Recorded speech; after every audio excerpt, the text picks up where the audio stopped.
الحمدللہ وحدہ والصلاة والسلام علی من لا نبی بعدہ اما بعد فاعوذ باللہ من الشیطان الرجیم بسم اللہ الرحمن الرحیم ان رحمت اللہ قریب من المحسنین صدق اللہ العظیم۔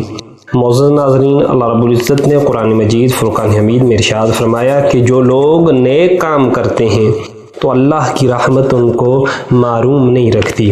حضور پر نور صلی اللہ علیہ وآلہ وسلم کے ایک صحابی ہیں جن کا نام حضرت عثمان بن ابی العاص رضی اللہ تعالیٰ عنہ۔ ایک دفعہ سرکار دو عالم صلی اللہ علیہ وآلہ وسلم ان کی عیادت کے لیے تشریف لے جاتے ہیں۔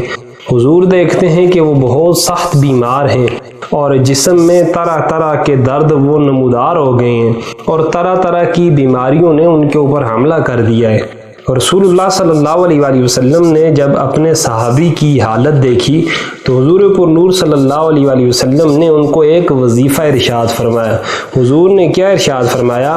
دع یدک علی الذی طالما من جسدک، آپ جسم کے جس بھی حصے میں تکلیف محسوس کر رہے ہیں اپنے ہاتھ کو اپنے جسم کے اس حصے پر رکھیں، پھر اس کے بعد کیا کریں؟ قل بسم اللہ ثلاثا، اس کے بعد 3 مرتبہ آپ نے بسم اللہ الرحمن الرحیم پڑھنی ہے اور اس کے بعد 7 مرتبہ آپ نے اس وظیفے کا ذکر کرنا ہے۔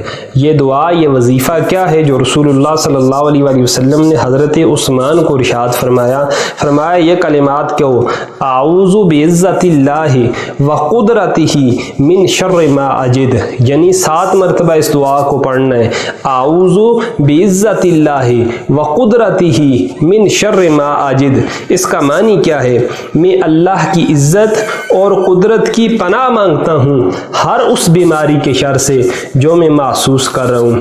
حضرت عثمان اپنا جو مشاہدہ وہ بیان کرتے ہیں، وہ مشاہدہ کیا ہے؟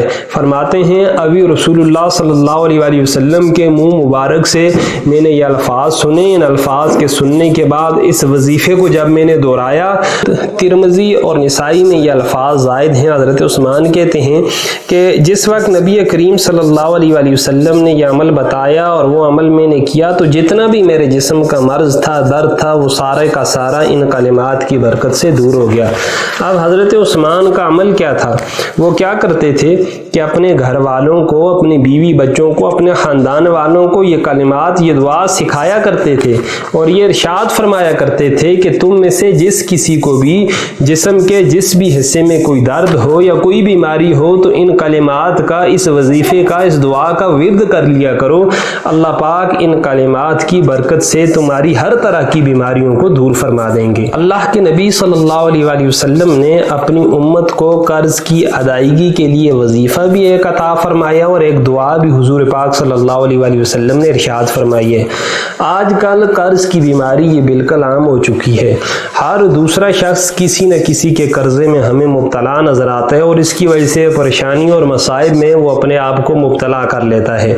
تو لوگ دعاؤں کا بھی کہتے ہیں، بے شک دعاؤں کے اندر بھی اللہ رب العزت نے بہت زیادہ کثیر اور بہت زیادہ اثر رکھا ہے، لیکن وہ وظیفہ، وہ دعا جو اللہ کے نبی صلی اللہ علیہ وآلہ وسلم نے حضرت علی رضی اللہ تعالیٰ عنہ کو ارشاد فرمائی، حضور کیا ارشاد فرماتے ہیں؟ فرمایا الا اعلمک کلمات لو کان علیک مثل جبل دینا عض اللہ علیک، حضور نے حضرت علی سے فرمایا اے علی، کیا میں تم کو ایسے کلمات ارشاد نہ فرما دوں، ایسا تحفہ عطا نہ کر دوں کہ اگر تمہارے اوپر پہاڑوں جتنا بھی قرض ہو اور تم ان کلمات کا ورد کر لو تو اللہ پہاڑوں جتنا قرض، اس کی ادائیگی کی بھی کوئی نہ کوئی سبیل پیدا فرما دیں گے۔ اب سمجھانے کے لیے کہ اتنا قرض کہ پہاڑوں جتنا اگر کسی کے اوپر قرض آ جائے تو وہ قرض بھی ان کلمات کی برکت سے ادا ہو سکتا ہے۔ وہ کلمات کیا ہیں؟ حدیث کے اندر وہ کلمات موجود ہیں، اللہم اکفنی بحلالک عن حرامک واغننی بفضلک عمن سواک، اے اللہ حرام کے مقابلے میں اپنا حلال رزق میرے لیے کافی کر دے اور اپنے فضل کے ساتھ اپنے غیر سے مجھے ممتاز کر دے۔ حضور نے حضرت علی کو فرمایا اے علی، اگر تمہارے اوپر یا قیامت تک آنے والے کسی بھی میری امتی کے اوپر پہاڑوں جتنا بھی قرض ہو اور وہ ان کلمات کے ساتھ اللہ رب العزت سے مدد طلب کرے، تو اللہ رب العزت پہاڑوں جتنا قرض بھی اس بندے کا ادا کرنے کا کوئی نہ کوئی طریقہ پیدا فرما دیں گے۔ تو اللہ میرا اور آپ کا جو عمل ہے، جو یقین، جو عقیدہ ہے، اس کو مضبوط کریں، اور اللہ ہر مسلمان کو قرض کی بیماری سے محفوظ فرمائیں۔ اب ایک اور مسئلہ جس میں تقریباً آج ہر انسان مبتلا ہے، وہ وسوسوں کا آنا ہے۔ اب ایک بات ذہن نشین کر لیجئے کہ غیر اختیاری وسوسہ آنا اور اس وسوسے کو برا سمجھنا یہ ایمان کی علامت ہے۔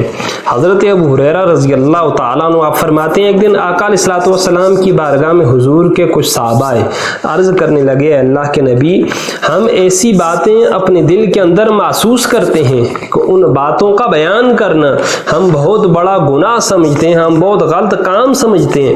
تو اللہ کے نبی صلی اللہ علیہ وسلم نے پوچھا، کیا تم ایسا ہی محسوس کرتے ہو؟ تو صحابہ کرام نے عرض کی، اللہ کے نبی ہم ایسا ہی محسوس کرتے ہیں۔ تو آپ نے فرمایا، یہ تو صریح ایمان ہے۔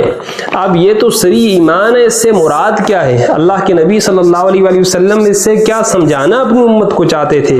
آپ یہ سمجھانا چاہتے تھے کہ ان وسوسوں کے متعلق تمہارا کلام نہ کرنا، کسی سے کوئی بات نہ کرنا، ان کو اپنی زبانوں کے اوپر نہ لانا اور انہیں برا سمجھنا اور انہیں برا جاننا، یہ صریح ایمان ہے۔ تو حضور پر نور صلی اللہ علیہ وسلم نے ان وسوسوں کو ایمان کی علامت قرار دیا ہے۔ حضرت عبداللہ بن عباس کی محفل سجی ہوئی تھی کہ حضرت ابو زمیل حضرت عبداللہ بن عباس کی بارگاہ میں حاضر ہوتے ہیں اور عرض کرتے ہیں، مفسر قرآن، میرا ایک سوال ہے، میرا ایک مسئلہ ہے، اس کا حل ارشاد فرما دیجیے۔ حضرت عبداللہ بن عباس نے پوچھا، تمہارا کیا مسئلہ ہے؟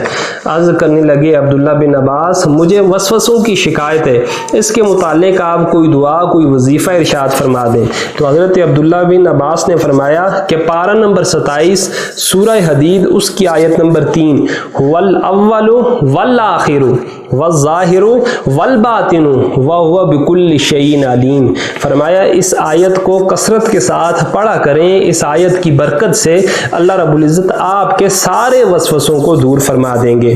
گویا کہ یہ آیت اس سلسلہ میں نسخہ کیمیا ہے، اس کے پڑھنے سے انسان کے دل سے جتنے بھی وسوسے ہیں وہ وسوسے ختم ہو جائیں گے، اور اللہ پاک اس آیت کی برکت سے انسان کے دل کو وسوسوں سے محفوظ فرما دے گا۔ تو اللہ کی بارگاہ میں دعا ہے، اللہ تعالی ہر انسان کو شیطان کے برے وسوسوں سے محفوظ فرمائے۔ وآخر دعوانا ان الحمد للہ رب العالمین۔